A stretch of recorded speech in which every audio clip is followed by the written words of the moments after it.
Gas शहर के ऐतिहासिक गांधी मैदान में एनडीए कार्यकर्ता सम्मेलन का आयोजन किया गया, जिसमें एनडीए में शामिल सभी घटक दल के प्रदेश अध्यक्ष एवं कार्यकर्ता शामिल हुए। कार्यक्रम का शुभारंभ दीप प्रज्वलित कर किया गया।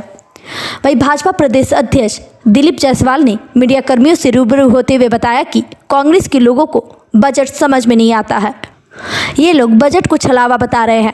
राहुल गांधी देश में कितना कार्य किए हैं यह सबको पता है। उन्होंने कहा कि 65 सालों तक कांग्रेस ने देश को गर्त में ले जाने का कार्य किया है। 15 साल पहले गया की क्या स्थिति थी यह आप लोगों से छिपा नहीं है। उन्होंने कहा कि प्रधानमंत्री नरेंद्र मोदी के नेतृत्व में पूरे विश्व में भारत शक्तिशाली देश बना है। लगातार विकास का कार्य हो रहा है, लेकिन कांग्रेस के लोगों को विकास नहीं दिखाई देता है। इन लोगों ने देश को अंधेरे में ले जाने का कार्य किया है। बजट क्या होता है या इन्हें समझ में नहीं आता है। बजट क्या होता है या इन्हें समझ में नहीं आएगा। जो बजट प्रस्तुत किया गया है वह आम लोगों के हित में है। वही इस मौके पर जदयू प्रदेश अध्यक्ष उमेश कुशवाहा, भाजपा प्रदेश अध्यक्ष दिलीप जायसवाल, हम प्रदेश अध्यक्ष अनिल कुमार, लोजपा प्रदेश अध्यक्ष राजू तिवारी सहित कई वरिष्ठ कार्यकर्ता एवं गणमान्य लोग शामिल हुए। गैस से मगध भूमि न्यूज के लिए मनोज कुमार की रिपोर्ट। भारत की वित्त मंत्री निर्मला सीतारमण जी ने मिथिलांचल का साड़ी पहनी थी, वो बनियानी, वोकल फॉर लोकल, और उन्होंने आज बजट को पूरा बिहार की ओर ही केंद्रित कर दिया।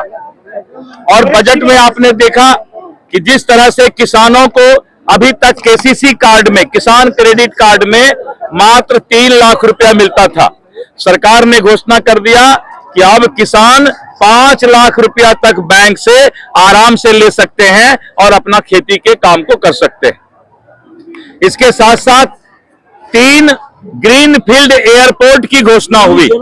ग्रीनफील्ड एयरपोर्ट यानी बहुत बड़ा एयरपोर्ट वो 3 होगा और जो कि बिहार को मिलेगा। और जो हमारा सबसे बड़ा समस्या सिंचाई का है, बिहार के अंदर सिंचाई के लिए हजारों करोड़ रुपया दिया गया। और उसके साथ साथ जो गया में बुद्ध सर्किट की बात आई थी, सरकार ने घोषणा किया था, आज उसके लिए बजट पारित हो गया कि गया का जो बुद्ध सर्किट है उसको पूरे देश और दुनिया में सबसे खूबसूरत सर्किट बनाया जाएगा। यानी गया का पूरा नक्शा ही बदल जाएगा और उस बुद्ध सर्किट में हजारों करोड़ रुपया खर्च करके पूरे गया को अलग तरीके से ज्ञान की भूमि और भगवान विष्णु की भूमि का जो है रूप दिया जाएगा। इसके साथ साथ गया में बहुत बड़ा इंडस्ट्रियल पार्क का भी जो है योजना है, जिसमें छोटे छोटे एमएसएमई ऐसे उद्योग का भी जो है प्रावधान किया गया है।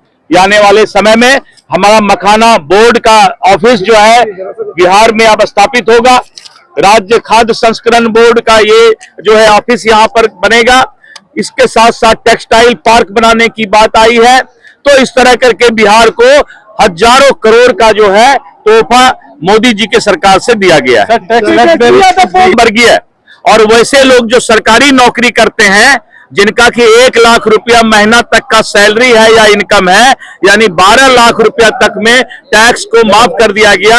ये हिंदुस्तान के लिए सबसे बड़ा आर्थिक क्रांति है। जी के समझ में बजट नम्मा फैल के आप भी तो ऐसा बात बोलते हैं। कांग्रेस भी बोल रही है कि ये बजट मुकाबला। अब राहुल गांधी तो जानते हैं कि उतना विकास अभी नहीं हुआ है, तो इसलिए जो है वो लोग बेचारा बजट क्या समझेगा। उसने तो 65 साल तक कांग्रेस ने इस देश को गर्त में धोने का काम किया था।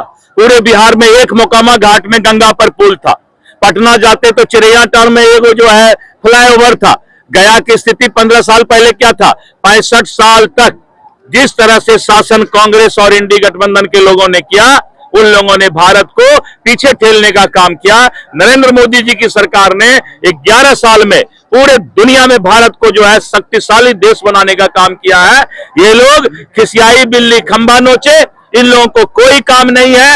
ये विपक्ष के लोग बेरोजगार हैं और इसी तरह करके मुंह में गफली बजाते रहते हैं। जो नए एयरपोर्ट के निर्माण के लिए, ग्रीन फील्ड एयरपोर्ट के निर्माण के लिए उन्होंने जो घोषणा हुआ है आज बजट में रखा गया है, और जो कोसी नहर के लिए जो परियोजना है, उस नहर के लिए जो पैसा उन्होंने दिया है, चाहे जो भी पूरे जो गरीब युवा किसान जो युवा है उसके लिए पूरा ख्याल रखा गया है। इसलिए मैं उनको ढेर सारी भारत सरकार के मैं धन्यवाद देता हूँ, बधाई देता हूँ।